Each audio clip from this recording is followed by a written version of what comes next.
மட்டும் கன்னடத்துல டிரான்ஸ்லேட் பண்ணி முதலா நம்ம தான் அதான் கேட்டேன் நான் இருக்குன்னு சொல்றாங்க. ஆனா நிறைய பேர் தமிழாட்கள் மாங்கடி ரோடு அங்கங்க நிறைய பேர் வருவாங்க. சரிங்க சரிங்க சரி. நமச்சிவாய் நாம் கூட்டமே ஞானத்தால் கொண்டுணர்வார் தம் கருத்தின் நோக்கரிய நோக்கே என்று பார்த்தோம். அதற்கு பிறகு அந்த கூட்டமை ஞானத்தால் கொண்டுணர்வார் என்பதற்கு என்னதான் மெய் ஞானம் அடைந்தாலும் நமக்குள் இறைவன் இருக்கிறான் என்பதை உணராதவரை இறைவன் தன்னுடைய கருணையை நாம் செயலில் காட்ட மாட்டோம். நாம் செய்யும் செயல்களே இறைவனை நமக்கு வெளிப்படுத்துகின்றன. ஆற்றின் வெள்ளமே அத்தா மிக்காய் நின்று தோற்ற சுடரொளியாய் சொல்லாது உணர்வாய் பரந்த அறிவொளி சுடராக இவ்வுலகெங்கும் வியாபித்திருக்கிறார் இறைவன். இங்கே சுடர் என்பது விளக்கில் தோன்றும் ஜோதியோ அந்த அடையாளத்துக்காக பகிரப்பட்டது என்று இங்கே இறைவன் உலகம் தோன்றிய காலம் தொட்டு அறிவு ஒளியாக அறிவு சுடராக இவ்வுலகெங்கும் இருக்கின்ற எல்லா பொருளும் நிறைந்திருக்கிறார். சரி, இதை எப்படி நம்புவது? அவருக்கு ஜடாமுடி இல்லை, அது இல்லை, இது இல்லை. எல்லாம் உருவத் திருமேனி கிடையாது, உருவகத் திருமேனிகள் என்று பேசப்படும். இங்கே சுடரொளியாய் ஒளிவடிவாக அறிவு ஒளிவடிவாக எங்கும் இறைவன் நிறைந்திருக்கிறார். அது என்ன அறிவு ஒளி? ஒவ்வொரு பொருளும் நமக்கு ஒரு தர்மத்தை கற்றுக் கொடுக்கின்றன, ஒரு செயல் தூய்மையை கற்றுக் கொடுக்கின்றன. நோட் பண்ணாம வச்சுக்கீங்கயா,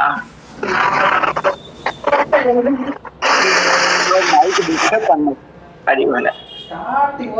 ஆக இங்கே இறைவன் எப்படி இருக்கிறார் என்றால் தோற்ற சுடரொளியாய் தோன்றக்கூடிய சுடரன் விட்டு விளங்கக்கூடிய ஒளியாய் இருக்கிறார். இந்த தோற்ற சுடரொளி என்பது ஒரு உவமைக்காக கூறப்பட்டது என்று நம் கண்முன் உள்ள அனைத்துமே இறை திருமேனிகள். எல்லாம் நமக்கு அறிவை தருகின்றன. மரம் நமக்கு நிழலை தந்து நீ பிறருக்கு நிழலாக இருக்க வேண்டும் என்ற அறிவை தருகிறது. நிலவு நம்மை மகிழ்வித்து நீ பிறரை மகிழ்விக்க கூடியவனாக இருக்க வேண்டும் என்ற அறிவுரை கூறுகிறது. நதி நீர் குழுகுழு என்று நம் உள்ளத்தை உடலுள் சென்றும் உடலுக்கு மேல் தழுவியும் நமக்கு இன்பத்தை தருகிற அதுபோல நாமும் பிறருக்கு நல்ல இன்பத்தை தருவோம். இப்படி எல்லாமே நமக்கு என்னவா இருக்கு? அறிவு சுடரொளியாய் இருக்கின்றன. சொல்லாத நுண்ணுணர்வாய்.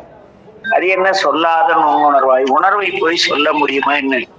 சர்க்கரை இனித்தது என்றால் அதை அருந்தியவர்களுக்குத்தான் தெரியும். தயிர் புளிக்கிறது என்றால் அறிந்தவருக்குத்தான் புரியும். இப்படி இங்கே சொல்ல முடியாத நுண்ணுணர்வாக இறைவன் இருக்கின்றான். சொல்லாத நுண்ணுணர்வாய். அது மட்டுமல்ல, இங்க இன்னொரு செய்தியும் உண்டு. சொல்லாத என்பதற்கு யாரும் சொல்லாத நுண்ணுணர்வு என்று பொருள். அது ஏனெனில் யாராலும் உணர்வுகளை சாதாரண உணர்வுகளையே சொல்ல முடியாது. நுணுக்கமான சிறந்த உணர்வு எவ்வாறு உணர்வு என்பது வெளிப்படுத்தப்படுவது அல்லது உணரப்படுவது. ஆக யாராலும் இத்தன்மையவன் என்று அறுதிட்டு கூற முடியாத உணர்வாக இருக்கின்றான். சரி, அப்படி இருக்கிறார், இருந்து விட்டு போகட்டும். இன்னும் எவ்வாறு? மாற்றமா மையகத்தின் வெவ்வேறே வந்தறிவாம் பேற்றனே. மாறிக்கொண்டே இருக்கின்ற வையகத்திலே வேறொரும் வேறு இயற்கையும் நூறாயின இயல்புகளாக அத்தனையுமாக நம்பெருமான் நிறைந்து நின்று நமக்கு ஞான தெளிவை தருகிறார். இவையெல்லாம் நிலையற்றவை. இவையெல்லாம் நேற்றைய முகம் இன்று இல்லை, நேற்றைய முடி இன்று இல்லை, நேற்றைய செயல் இன்று இல்லை. எத்தனை மாற்றங்கள்! நேற்றைய குணம் கூட பெரும்பாலும் இல்லை. இப்படி எல்லாமே வெவ்வேறு. இவையெல்லாம் உன்னை கண்முன்னால் தெரியும், கண்ணில் படுகின்ற எல்லாமே எவ்வாறு உனக்கு அறிவை தந்து வெவ்வேறு விதமான அறிவை தருகிறது. நாம் இப்ப சுப்பிரமணிய ஐயா இருக்காருன்னா அவரு கூட பழகுனா எல்லாம் தெரிந்திருந்தாலும் ஒன்றும் தெரியாத போல் இருப்பதை கற்றுக்கொள்ள வேண்டும். கைலாசிடம் பழகுனா நிறைய கேள்வி கேட்க கற்றுக்கொள்ளலாம். அதே போல நம்முடைய தெய்வ ஐயா கிட்ட பேசினா மிகவும் ரிஸ்க் எடுத்து அவர் ஏதோ பேசுறார். லிங்கராஜன்னா அவங்க இப்படி ஒவ்வொரு கிட்ட இருந்தும் ஒவ்வொரு அறிவு வேறு வேறு அறிவாக, ஒரு மல்லிகை பூவில் ஒரு நறுமணம், ரோஜாவில் ஒரு நறுமணம், எல்லா இயல்புகள் மாறுகின்றன. ஆக இப்படி ஒவ்வொன்றும் நமக்கு ஞானத்தை தருகின்றன, ஒவ்வொன்றும் நமக்கு ஒரு தெளிவை தருகின்றன. ஆக மாற்றமா மையகத்தின் வெவ்வேறே வந்த அறிவாம் தேற்றனே, தேற்ற தெளிவே, இப்படியெல்லாமாக விளங்கி அவற்றின் மூலம் நான் உணரக்கூடிய தெளிவாக இருக்கின்றவன் நீ இறைவா. நீ எனக்குள் எவ்வாறு இருக்கிறார்? என் சிந்தனையில் ஊற்றான உன்னாரம். எப்படி கிணற்றிலே நீர் சுரக்கிறதோ, நம் நாவிலே மொழி சுரக்கிறதோ, அதுபோல என்னுடைய சிந்தனையில் ஊற்றுக்கண்ணாக இருக்கக்கூடிய அமுது நீ எனக்கு உடையவன். ஆக நீ எனக்குள் இருந்தாலும் நான் இப்படி வேற்று விகார விடக்குடமின் உடன் கிடந்து நான் படும் துன்பங்களை எல்லாம் நீர் பார்த்து கொண்டிருக்கிறாய். இறைவா, என்னுடன் நீ இருந்தும் நான் இப்படி பல்வேறு மாறுபட்ட குணங்களாலும் செயல்களாலும் வழங்க புலனெங்கும் வஞ்சனை செய்ய புலன்கள் வசப்பட்டு இந்த எனக்கு சொந்தமில்லாத இந்த வேற்று விகாரமான உடல், பல்லு விளக்கலைன்னா எவ்வளோ பெரிய ஆளா இருந்தாலும் வாய் நாரும், ஒழிக்கலைன்னா உடம்பே நாரும். குணம் சரியில்லை என்றால் மனம்னா 2 சொல்லினா. இப்படி செயல்களால் வஞ்சனை வேற்று விகார விடக்குடம்பாகிய எனக்கு சொந்தமில்லாத இந்த உடம்புக்குள் கிடப்பதற்கு நான் கிடக்கிறேனே, நான் செயல்படவில்லை. இந்த உடல் சார்ந்த உடல் என்னை இயக்குகிறது. உடல் சார்ந்தவற்றுக்காக நான் வாழ்கின்றேன். உயிர் சார்ந்த உன்னை அடைவதற்காக நான் வாழவில்லை. ஆகவே நான் இங்கே கிடக்கின்றேன் பெருமானே. இந்த உடம்பின் உள்ளே அரம்பாவ என்னும் கயிற்றால் கட்டுண்டு கிடக்கும் என்னை என்னால் இந்த வேதனை தாங்க முடியவில்லை. இறைவா, ஆற்றேன் எம் ஐயா அருணேயோ பெருமானே, இது நீதியா என்று இதுவரைக்கும் மணிவாசகர் பாடினார் என்று கூறுகிறார்கள். ஏனெனில் இதுக்கு மேல அவரால் பாட முடியலையா? என்னால ஒண்ணும் முடியல. நீங்க அந்த ஆனந்த மாலையில பாத்தீங்களா, அவர் நிறைய பாடியிருப்பார், முத்தி தர மாட்டார் சாமி. அந்த ஆனந்த மாலையில மிக அழகா அப்படியே கடைசி பாடல பாடுவார். நரியை குதிரை பரியாக்கி ஞாலமெல்லாம் நிகழ்வித்து பெரிய தென்னன் மதுரையெல்லாம் பிச்சதேற்றும் பெருந்துரையாய் அரிய பொருளே அவிநாசி அப்பா பாண்டி வெள்ளமே பெரிய பரம் சோதி செய்வதொன்றும் அறியேனே. பெருமானை, நான் என்ன செய்வதென்று தெரியாமல் தவிக்கின்றேன் பெருமானே. வேற்று விகார விடக்குடம் இந்த வரி அப்படியே அங்க என்னால ஒண்ணும் முடியல சாமி. நீ எப்படிப்பட்ட அருள் செய்தாய் எனக்கு.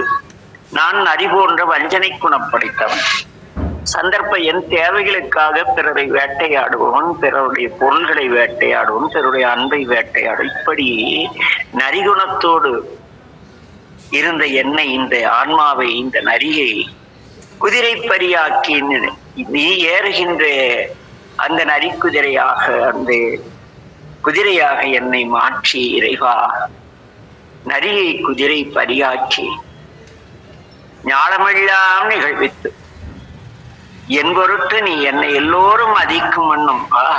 ஐயா எவ்வளவு நல்லவர், ஐயா அவ்வளவு அறிவிச்சிருந்தவர், அப்படி இப்படி என்றெல்லாம் நீ என்னை என்ன பண்ற, என் மேல் ஏறி நீ பயணம் செய்து கொண்டு நீ செய்கின்ற சேட்டைகள், நீ பேசுகின்ற வார்த்தைகள் எல்லாவற்றையும் கேட்டு இந்த நாட்டினர் என்ன சொல்றாங்க, இந்த கடலால் சூழப்பட்ட பரந்த உலகத்தில் இருக்கும் எல்லோரும் இவர் மணிவாசகர், இவர் இறைவனால் ஆட்கொள்ளப்பட்டார், இறைவன் இவருக்கு திருவடி தீட்சை தந்தார், அது இது என்று எல்லாரும் சொல்லும் வண்ணம் எல்லாரையும் நீ என்ன பண்ணிருக்க, பித்தராக்கி இருக்கே. என்ன நரியை குதிரை பரியாக்கி ஞாலமெல்லாம் நிகழ்வித்து பெரிய தென்னன் மதுரை எல்லாம் பிச்சதேற்றும் பெருந்துள்ள. எல்லாரும் பைத்தியக்காரங்களாயிட்டாங்க. என்ன போய் நீர் ஆண்டு கொண்டீர், எனக்காக நரியை குதிரையாக்கின, அப்படி எல்லாம் கிடையாது. என் மனம் நரித்தனம் உடையது. என் மேல் நீர் பரியில் ஏறி அமர்ந்து என்ற பரியை ஓட்டிச் செல்கிறீர். அதனால் என் செயல்கள் விசித்திரமாக இருக்கின்றன, பிறருக்கு மாறுபட்டு இருக்கின்றன. நீ என்னை இயக்குவதா? ஆக எல்லோரும் என்ன செய்கிறார்கள்? ஆகா, இவர் இவ்வளவு சிறந்தவர், அவ்வளவு சிறந்தவர் என்று எல்லோரும் பைத்தியக்காரத்தனமாக என்ன பேசும் வண்ணம் எல்லோரையும் பைத்தியமாக்கிட்டீங்க சாமி. இந்த மணிவாசன் உன்னை கண்டதுண்டா? நரியை குதிரை பரியாற்றி ஞாலமெல்லாம் நிகழ்வித்து பெரியதென்னன் மதுரை எல்லாம் பிச்சது ஏற்றும் பெருந்துரையாய். என்ன அரிய பொருளே, அவிநாசி அப்பா, அருமையான என் இறைவனே, இந்த உடலாகிய அவியை நாசம் செய்யக்கூடிய என் பெருமானே, பாண்டி வெள்ளமே, என் பாண்டி நாட்டு தலைவனே, தெரிய அறிய பரம் சோதி, செய்வதொன்றும் அறியேனே. சொன்னதுமே முத்தி கொடுத்துட்டாரு சாமி. அவ்வளவுதான். வேற்று விகார விடக்குடம்பின் உட்கிடப்பன்னு இங்க தொடங்கி இதே பொருளை கடைசி வரி பாடும் பொழுது அங்க அவருக்கு என்னாச்சு? முத்தி கிடைச்சிருது. அப்ப இங்க அரணியோன்னு அவர் சொன்னதும் சாமி அடுத்த வரிகளை எழுதுவதாக வரலாறு. அடுத்த வரி எடுத்து கூட போற்றி புகழ்ந்திருந்து பொய்கட்டு மெய்யானார் மீட்டு இங்கு வந்து வினைப்பிறவி சாராமை.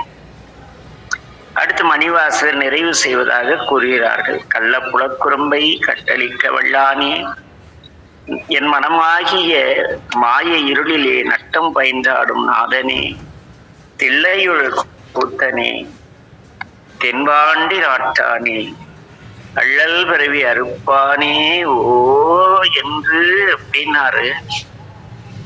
சொன்ன உடனே சாமி தன்னை தன் திருமேனி காட்டுகிறார்.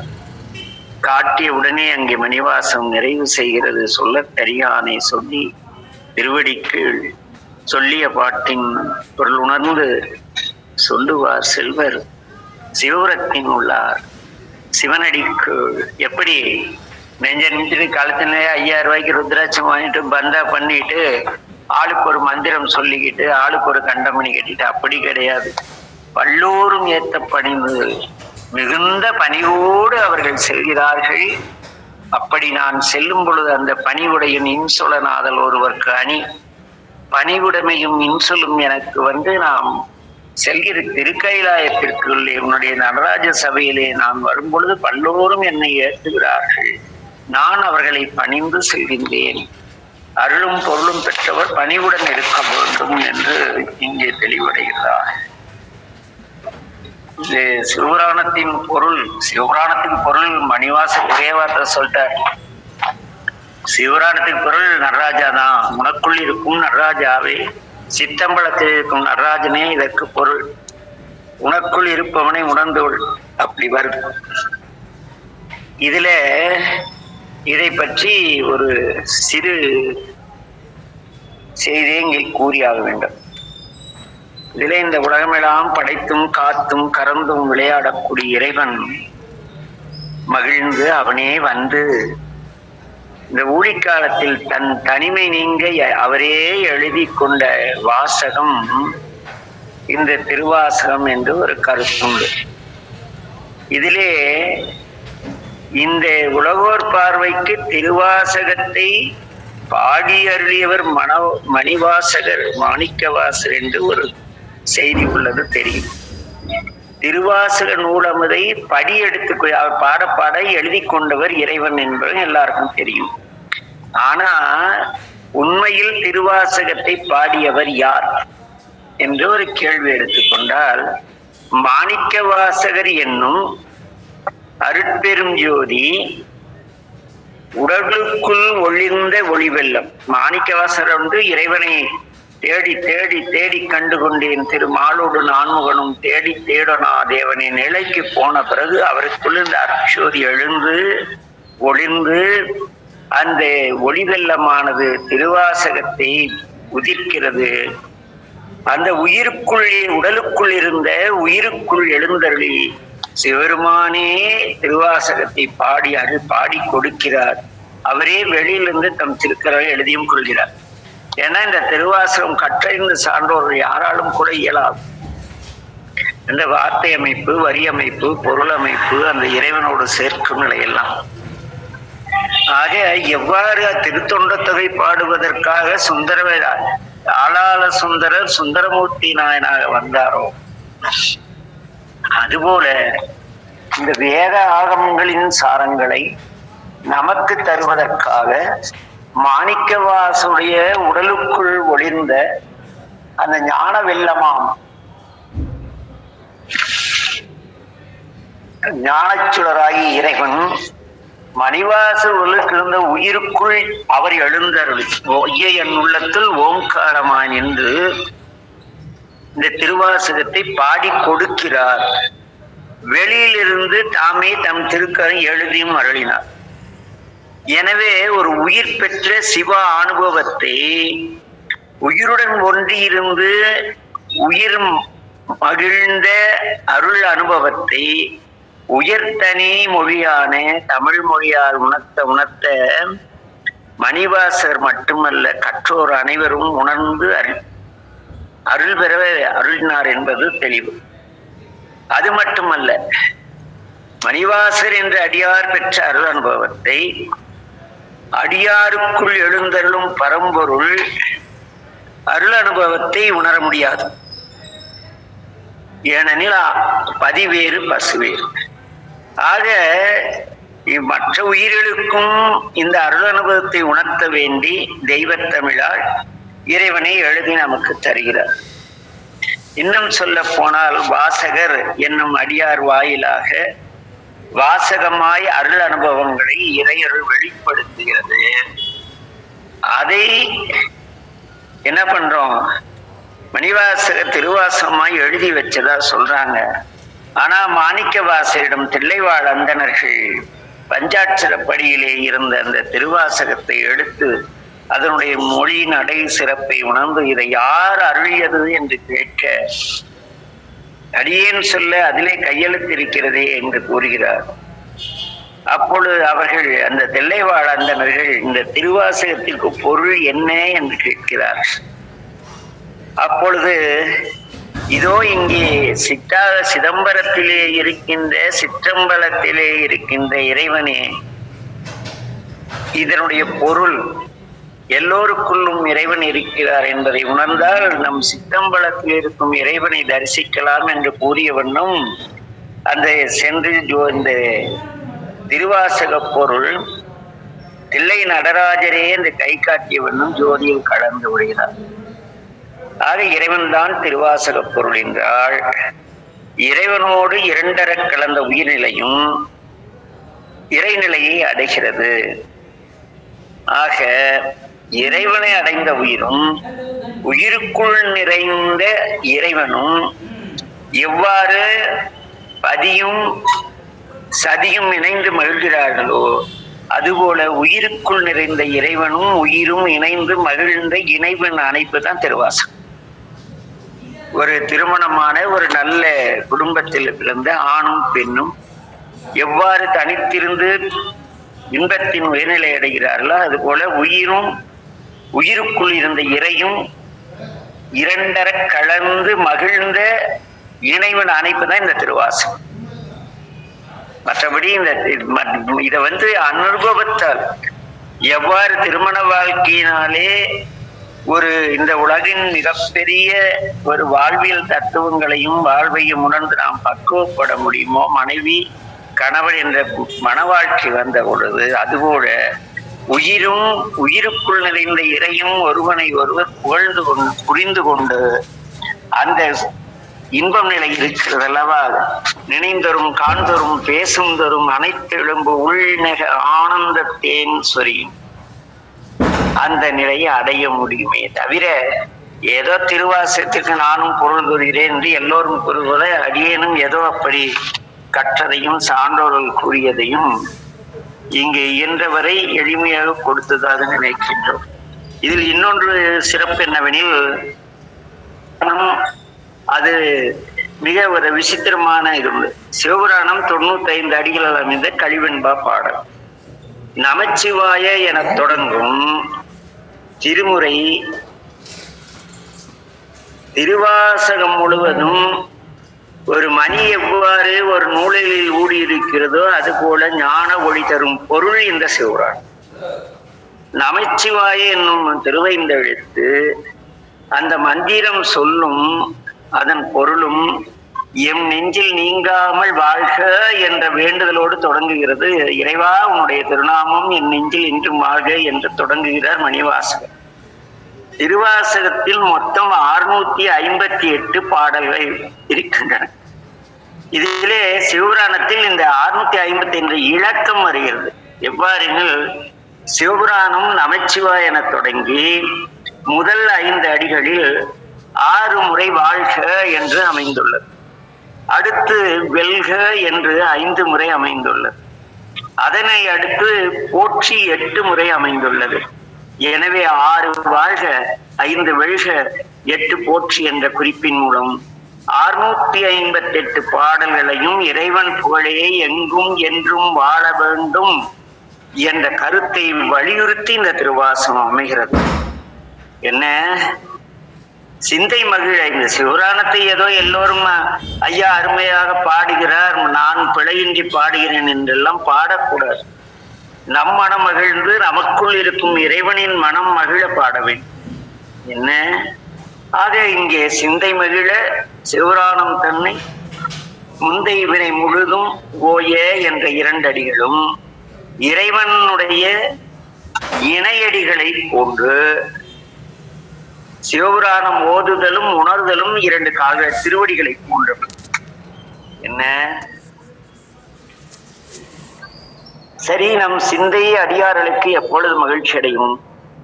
பிறவியில்லாத நிறைவடி நிலையிலே இறை காட்சியும் அவரோடு இரண்டர கலந்த சிவமுத்தி நிலையையே பேரானந்த நிலை என்று கூறுவார்கள். அந்நிலையை உயிர் அடையவில்லை. அதற்கு முற்பிறவியில் நாம் செய்த எல்லா வினைகளும் வீரியமின்றி ஒழிய வேண்டும். அவ்வாறு ஒழிய இறைவன் புகழை போற்றி போற்றி பாடுகின்ற சிவபுராணம் என்னும் மந்திர சொற்கள் நிறைந்த திருமுறையை நாம் நாளும் ஓத வேண்டும் அல்ல, ஓதி உணர வேண்டும். ஓதி உணர உணர உணர முழுவதும் வலிமை கட்டு வினையெல்லாம் ஓய்ந்து போய்விடும். பிறகு சிந்தை மகிழும். ஆக நம் சிந்தை மகிழ வேண்டுமானால் முந்தை வினை ஓய வேண்டும். அதற்கு இந்த சிவபுராணத்தை நாள் தவறாமல் காலையும் மாலையும் பாட வேண்டும். என்ன தன்னுடைய 32வது வயதில் மாணிக்கவாசாமிகள் அதன் அகச்சான்றாக எவ்வாறு தான் இறைவனுடைய திருவடியை கண்டேன், இறைவனை அல்ல இறைவனுடைய திருவடியை கண்டேன் என்பதை தன்னுடைய 32வது வயதில் தான் அருள் பெற்ற மாணிக்கவாச அதன் அகச்சான்றாக சிவபுராணத்திலே 32வது அடிகள் மெய்யே உன் பொன்னடிகள் கண்டு இன்று வீடுற்றேன் என்று அருள்கிறார். ஏனெனில் மணிவாசகர் குதிரை வாங்க சென்று குருநாதரை தரிசித்த பொழுது அவருக்கு வயது 32. சிவபுராணத்தின் 32வது வயதிலே இறைவா 32 ஆண்டு வாழ்ந்தாலும் இன்று உன்னுடைய பொன்னடிகள் கண்டு வீடு பேறு பெற்றேன் என்று அருளியுள்ளார். என்ன கடவுள்நிலையை கண்டு நுகர்ந்து அதன் பேரின்ப நிலையை உருகி உருகி அருளிய திருவருள் அமுதம் இந்த திருவாசகம். தினமும் அமுதம் சாப்பிட்டால் நமக்கு தவம் வாய்க்கும். ஆக சிவபுராணம் நூலில் 1 முதல் 5 அடிகள் திருவடி வாழ்த்தாகவும், அடுத்த 6 முதல் 10 அடிகள் குரு வழிபாடாகவும், 11 முதல் 16 அடிகள் முடிய திருவடிக்கு வணக்கமும் தெரிவிக்கப்பட்டுள்ளது. 17, 18 அடிகள் சூரிய ஒளியை கொண்டு சூரியனை பார்ப்பது போல சிவபெருமானின் அருளை கொண்டு சிவபெருமானின் அருளை பெற வேண்டும், சிவபெருமானை தரிசித்து சிவபெருமானின் அருளை பெற வேண்டும் என்று கூறுகிறார். 19, 20வது அடிகளிலே முன்வினைகள் யாவும் தேய்ந்து சிந்தை மகிழவும், 21 முதல் 25 அடிகள் முடிய இறைவன் பெருமையும் உயிர்களின் சிறுமையும் கூறி அருளியிருக்கின்றார். 26 முதல் 32 அடிகள் முடிய உயிர்களின் புண்ணிய பாவத்திற்கேற்ப மாறி மாறி பிறருக்கு பிறவிகளையும் பின்னர் இறைவன் திருவடிகளையும் கொடுத்து கொடுத்து கொடுத்து உய்யச் செய்கிறார் என்பதை மணிவாசகம் பேசுகிறது. தொடர்ந்து பார்த்தால் 33 அடி முதல் 85 அடிகள் முடிய இறைவன் தன் எல்லையற்ற அருளாற்றலை, இறைவனுடைய எல்லையற்ற அருளாற்றல், அதனுடைய அருமை பெருமை இவற்றை வியந்து அருள்கிறார் நம்முடைய மணிவாசகர். 86 முதல் 91 அடிகள் முடிய வினைப்பிறவி சாராமல் இறைவன் அருளும் பெரும் கருணையை பேசுகின்றார்.